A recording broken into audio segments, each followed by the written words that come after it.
శనార్థులలో అందరు తయారుగా ఉన్నారులా. ఇక ఇయాల జబర్దస్త్ ముచ్చట్లు ఏమేమి ఉన్నాయో పాలర్చుకొద్దాం పారి. ప్రగతి భవన్ అంటుంటే అందరూ మీదికి ఎంచే అద్దాల మేడున్నట్టే ఉన్నది, ఇంద్రభవనం ఉన్నట్టే ఉన్నది అంటుంటారు కానీ లోపలికి ఎంచి ఎట్టుందో ఎవ్వరికి తెలియదు.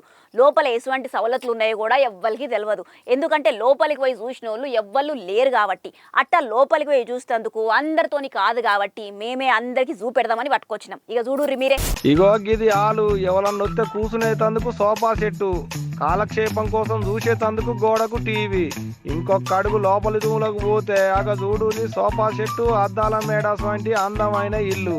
ఎవరన్నా పెద్ద పెద్దోళ్ళు వస్తే గో గిడ కూర్చొని మాట్లాడేటట్టున్నారు. ఇంకొక అడుగు లోపలి గదిలోకి పోతే అగ చూడు ఎవరన్నా పెద్ద పెద్దోళ్ళు వస్తే కూర్చొని తినేటందుకు డైనింగ్ టేబుల్. ఎటు చూసినా అద్దాల మేడోదిగానే ఉన్నది కదా. ఏందో ఎరికేనా ఇప్పటిదానిక చెప్పిన ప్రగతి భవనం ఇది. ప్రగతి భవనమే. ప్రగతి భవనం బయట నుంచి చూసుడే కానీ లోపలికించి పోయి చూసింది ఎవ్వరు లేరు కదా, అందుకనే చూపిద్దామని పట్టుకొచ్చినాం. కానీ ఏ మాట కామాటే భలే ఈక మధ్యతోని కట్టిండు కేసీరావు సారు. అన్నింటికంటే పెద్ద ముచ్చట ఏంటంటే గంతపాయడంతో కేసీఆర్ సార్ కట్టించిన ప్రగతి భవనానికి ప్రజాభవనం అని చెప్పి పేరు పెట్టిన ముచ్చట అందరికి ఎరుకున్నదే కదా. అందరితో ఊకోకుండా కొత్త సర్కార్లో డిప్యూటీ సీఎం బట్టి విక్రమార్క సార్కు సొంత ఇంటి లెక్కనే వాడుకోవాలని సర్కారోళ్ళు చెప్పిలాట. ఇక ఇప్పుడు కట్టినిల్లు పెట్టినపోయి అన్నట్టు డిప్యూటీ సీఎం బట్టి సార్ పోయి అంటుంటుండు. ఆగ చూడూలి విశాలమైన హాలు, డైనింగ్ టేబుల్, ఖరీదైన సోఫాలు, మినుగులు పురుగులు అటువంటి లైట్ బుగ్గల ఎలుగుల ఎట్ట మెరిసిపోతుందో ప్రగతి భవనం. అదే ప్రజాభవనం. కాదు బట్టి సార్ వల్ల ఇల్లు. ఇగో ఇప్పుడు ఈ వీడియో సోషల్ మీడియాలో పొట్టు తిరుగుతున్నది. అందుకనే మీరు చూస్తారని పట్టుకొచ్చిన ఈ వార్తని. ఏదన్నా కానీ ఇది కానీ ముందుగా మురిసినమ్మ పండగ గుర్తారు కదా అన్నట్టు గంతపాయలంతో కట్టుకున్న ఇంట్లో తని తీర కూడా లేకుండా అయింది కదా కేసీఆర్ సారు. ఏమో పోలి ఎవరికి రాసి పెట్టుంటే వాళ్ళకే అవుతుంది. ఒక ఎమ్మెల్యేకు అన్నో తమ్ముడో లేకుంటే వాళ్ళ ఇంట్లో వచ్చిర్రంటే మస్తు మర్యాదలు ఇస్తారు పబ్లిక్, పార్టీ కార్యకర్తలు. అందరికందరూ దండాలు పెట్టుకుంటా మస్తు పాయరం కొద్దీ మాట్లాడతారు. శాలువలు గప్పి పూల దండలేసి మర్యాద చేస్తారు. ఎమ్మెల్యేకే గంతగానం మర్యాదలు ఉంటాయంటే ఏ మంత్రో ముఖ్యమంత్రి తమ్ముడో అయితే ఇంకెంత మర్యాద ఉంటుంది చెప్పురి. మర్యాదల ముచ్చటదాకా చక్కగానే ఉన్నది కానీ నేను గింతగానం ఉంటుందా? ఆగో బండి వెనక బండి కట్టి 16 బండ్లు కట్టి అన్నట్టు కారు వెనక కారు నల్ల కార్లు జోరు వస్తున్నాయి. కాన్వాయి గట్టిగానే వస్తుంది. ఎవరిది కావచ్చు ఈ కాన్వాయి అనుకుంటురా. ఒక్కపాలి నాకు కూడా తెలియదు. దగ్గర పోయి చూద్దాం పారి చూపెట్టేటన్నా.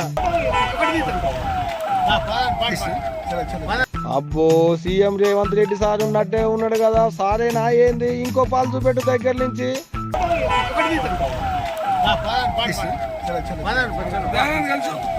అబ్బర బిడ్డ సీఎం సార్ కూడా గింత కాన్వాయ్ లేనట్టుంది కదా. చూసిరా వాళ్ళ తమ్ముడికి ఎంత కాన్వాయ్ ఉందో. సీఎం రేవంత్ రెడ్డి సార్ వాళ్ళ తమ్ముడు కొండలరెడ్డి సారే గీన. సీఎం తమ్ముడిని గామోపున కాన్వాయ్ పెట్టుకొని కుయ్యి అనేటి పోలీసు బండి ముందర పోతుంటే వెనకంగా కాన్వాయ్లో కూర్చొని పోతున్నాడు కొండలన్న. చూసిరా ఎట్టుందో కామ్దాని. సీఎం తమ్మునికే గింతగానం ఉందంటే మరి సీఎం సార్కి ఎట్టుండాలి?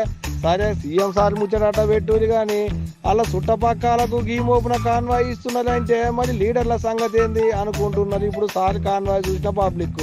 ఏదన్నా కానీ ఎంత సీఎం తమ్ముడన్నా కానీ కానీ గంతగానం కాన్వాయ్ పెట్టుడే మరే ఇచ్చంతరంగా ఉంది అనుకుంటున్నారు ఇప్పుడు పబ్లిక్.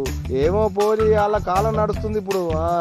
పాపం ఒంట్లే సుస్తైన కేసీఆర్ సారుని దవాఖాన లేచిన ముచ్చట, ఆపరేషన్ చేసినాక వారం దాకా ఉన్న ముచ్చట అందరికీ ఎరుకున్నదే కదా. ఇప్పటికి ఉన్న కాడికి చాలు ఇంటికి తీసుకుపోర్రని డాక్టర్లు చెప్పిరట.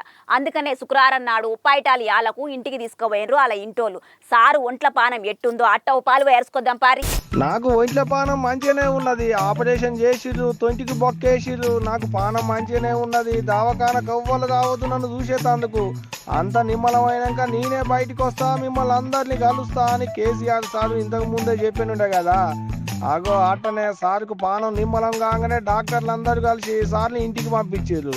ఇగో ఇట్ట గిరికల కుర్చీల కేసీఆర్ సార్ కూర్చుంటే వెనక సంతోష్ రావు సార్ పట్టుకొని ముందడికి నెట్టుకుంటా పాత ఇంటికి తీసుకుపోయిండు. అంతకంటే ముందుగా దవాఖానకెంచి ఇంటికి పోతా డాక్టర్లందరికీ దండాలు పెట్టి ధన్యవాదాలు చెప్పిండు కేసీరావు సారు. ఇగిట్లా సారు పానం నిమ్మలం అయిందనుక సార్కు సేవ చేసినందుకు మీకు ఇయే మా శనార్థులు అని చెప్పి దండాలు పెట్టిండు. ఏమైతేంది కానీ మొత్తానికైతే సారు పానం నిమ్మలమైంది అంతే చాలు అనుకుంటున్నాడ సార్ అభిమానులు, కారు పార్టీ కార్యకర్తలు. ఏదైతేంది కానీ ఇక ఇప్పటి నుంచైనా సారు పానం నిమ్మలంగా ఉండాలని మనం కూడా కోరుకుందాం. చూసిరు కదా ఈ అల్టి జబర్దస్త్ ముచ్చట్లు. మళ్ళా రేపు మస్తు జబర్దస్త్ ముచ్చట్లు పట్టుకొని వస్తా ఇక ఉంటా.